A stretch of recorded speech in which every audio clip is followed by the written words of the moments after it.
Ja, den här veckan så har jag träffat en av Sveriges mest anlitade Steadicam-operatörer.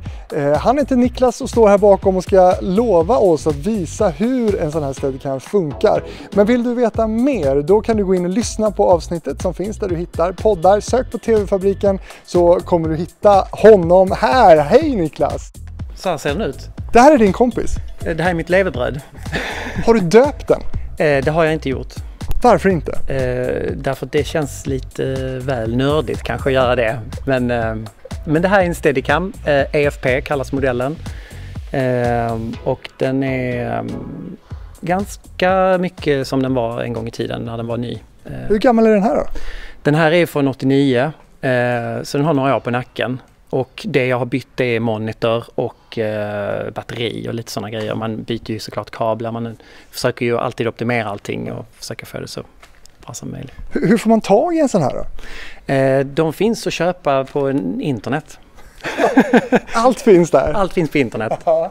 Men det här är ett original, men det finns andra varianter också? Ja, det finns andra märken också. Eftersom Steadicam-patentet har gått ut. Så att du kan ju utveckla din egen Steadicam och så utan att... Vad har gjort att du har hållit dig trogen då till originalet? Ja, men det blev nog bara så för att jag tidigt gick en kurs i hur man lärde sig köra Steadicam och då var det Steadicam som var märket. Och sen har det bara följt med egentligen. Det finns en sån kurs alltså? Ja, så den har jag gått. Har du ABF? Ja, jag fick ett fint diplom som inte sitter uppe på väggen inramat men jag har det i alla fall. När var det här? 2001. Häftigt. Och som sagt, nu är det här ditt levebröd verkligen. Och du har ju varit så himla snäll och tagit fram och tagit med dig din Steadicam för att visa lite exakt vad det är den gör och hur den ser ut. Ja. Och du har ju också svidat om för att du har liksom en ryggsäck med allt med det här som du behöver när du jobbar. Ja, precis. Det jag tänker på framförallt är ju som jag talade om innan att skor är viktigt, att det sitter bra skor på fötterna. Jag har bytt till träningströja. Jag har mina prasselbyxor, mina gympabrallor. Det är alltid samma outfit? Ja, det är det mer eller mindre. Vad är det för skor då? Ja, vanliga Asics-dojor som jag tycker är bra, sköna, med knytsnäre. Ja. Som du kan snubbla på? Som jag kan snubbla på. Nej, men det händer inte. Jag är noga med dubbelkolla och dubbelknut och trippelknut. Nej. Okej, så du har rätt outfit på dig, men igår när du var på fotboll, då var det ju svinkallt. Då hade du betydligt mer. Då hade jag mer på mig, men det är svårt det här med rätt temperatur. För att det är oftast kallt innan man börjar jobba och klär på sig allting. Men sen när man börjar jobba så är man helt plötsligt alldeles för varm. Så det är lite svårt att hitta rätt temperatur där. Men jag hade något slags underställ och så någon tröja under och så som gjorde att det blev rätt okej. Men du, berättar då, vad är det vi ser här? Jo, men det vi ser här nu, det är ju själva, den som hänger här, det är ju det som kallas för en släde, den här. Och det behövs liksom tre delar kan man säga som är de avgörande delarna för Steadicam. Det är ju liksom västen och släden och armen. Just det. Det är de tre grejerna som är det som utgör en Steadicam. Vad går en sån här på? Det ser dyrt ut du? Ja, men det är nog det är svårt att säga. Men definitivt några 100 000. Och sen är det här med kameran, den är inte din? Nej, den får jag ju alltid låna av den produktionen som jag jobbar för. Den teknikleverantören på den produktionen tillhandahåller kameror. För jag kan inte ha flera olika kameror för alla olika typer av produktioner. Så att jag får alltid det lånat av kunden. Hur handhar du den här? Hur gör du? Jo, men så här gör jag. Jag brukar ha på mig lyssning så att jag hör kontrollrummet och bildproducenten framförallt. Så då brukar jag sätta på mig de här. Sen så tar jag den här västen. Och hur mycket väger bara den? Ja, inte så mycket. Något kilo. Ja, men den är inte den tyngsta delen. Det är egentligen armen och släden som är det som är tyngst. Så.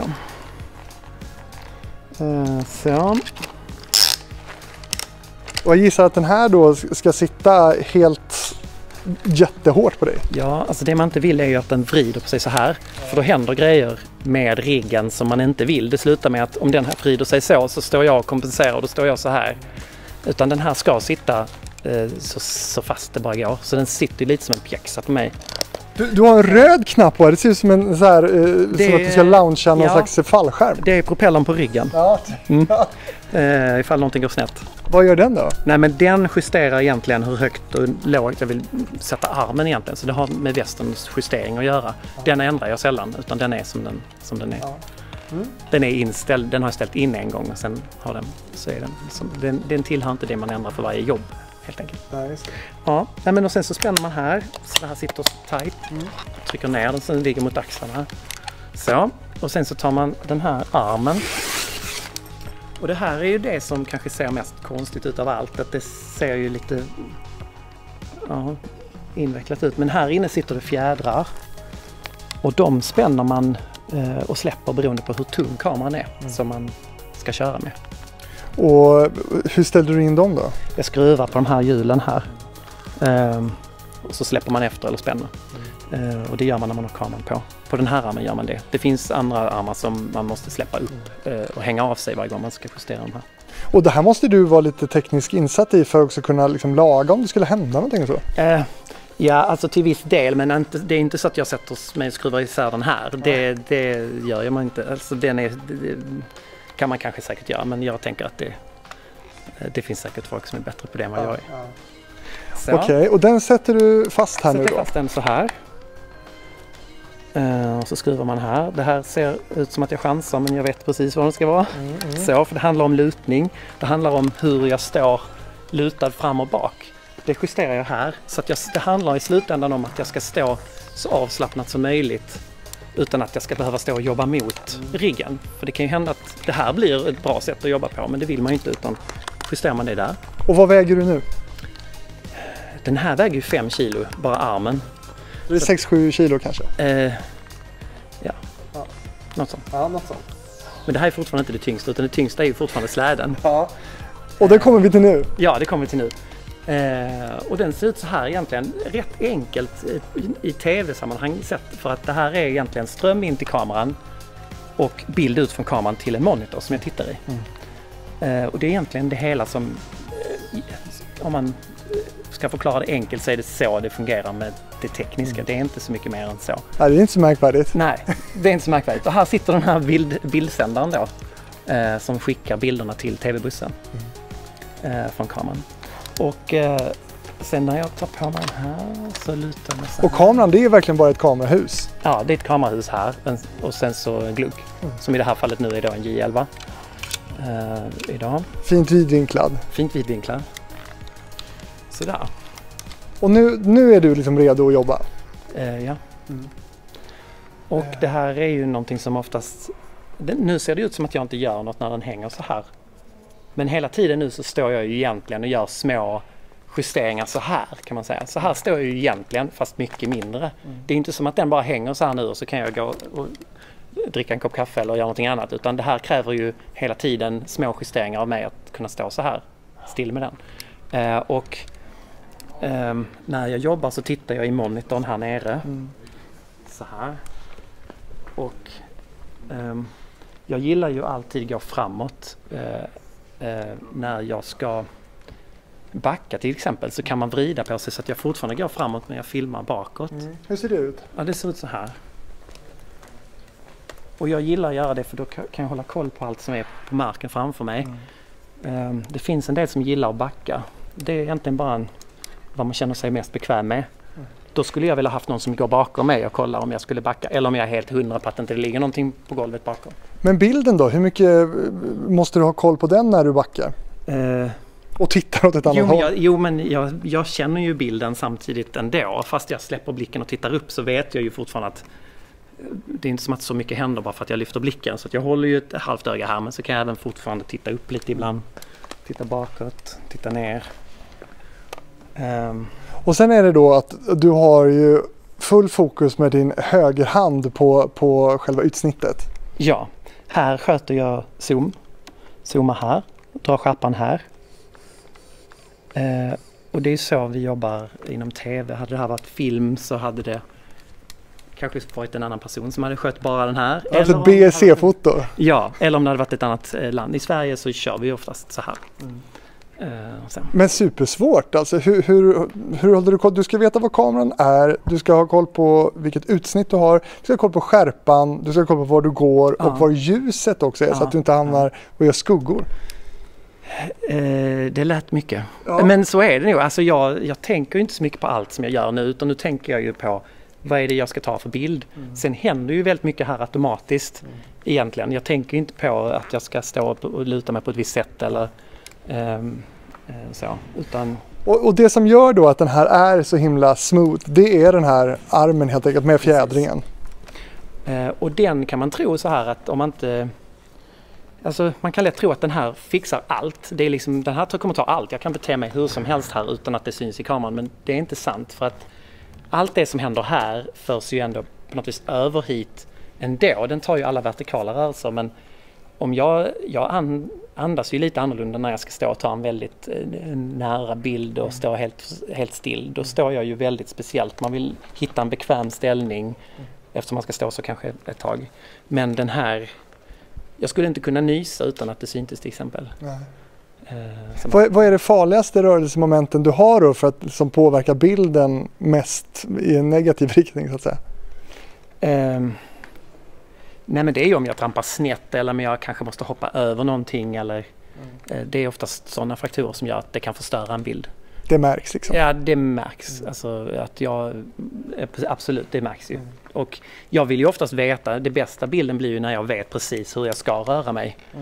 Och då blir ju bilden som bäst om jag vet precis. Men ibland så vet man inte det. Det kan vara någon final i något program och någon springer iväg och man inte vet var de ska ta vägen. Då blir det ju en improvisation.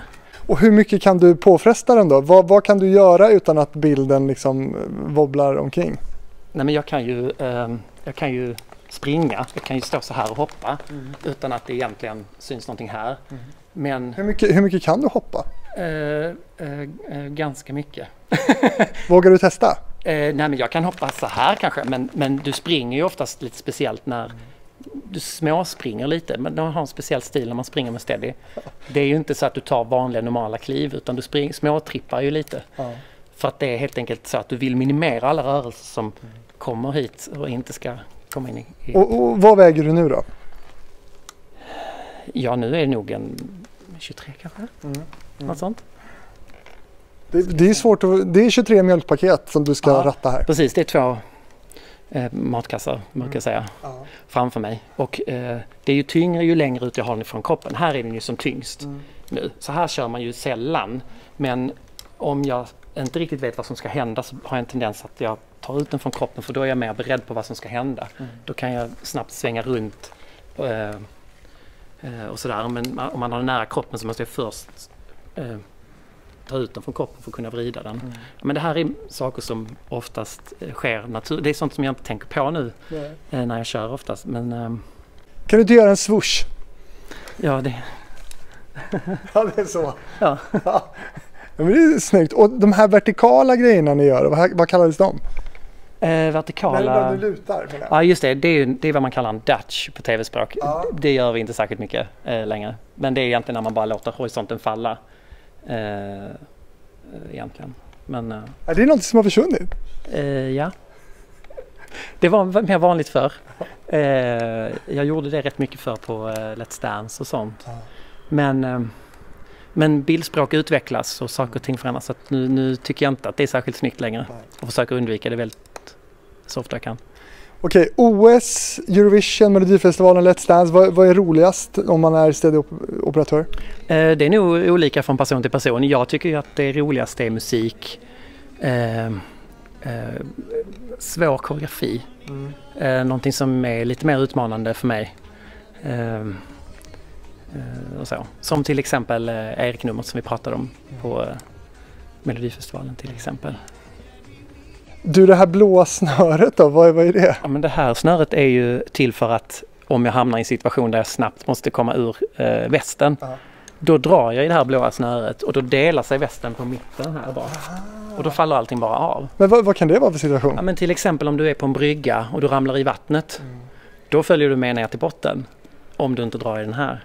För det är väldigt svårt att komma loss. Du kommer inte komma loss från den här, för den här drar ju ner dig. Du, till sist då Niklas, hur länge håller den här? Just den här, så länge som jag är rädd om den. Eller tills att jag går i backen och den går i 2 delar. Det är nog det som avgör hur länge den håller. Och om olyckor, det kan man få höra mer om i podden med dig i TV-fabriken. Tack så jättemycket för att TV-fabrikens följare fick ta en titt på hur den här funkar. Ja, men tack själv.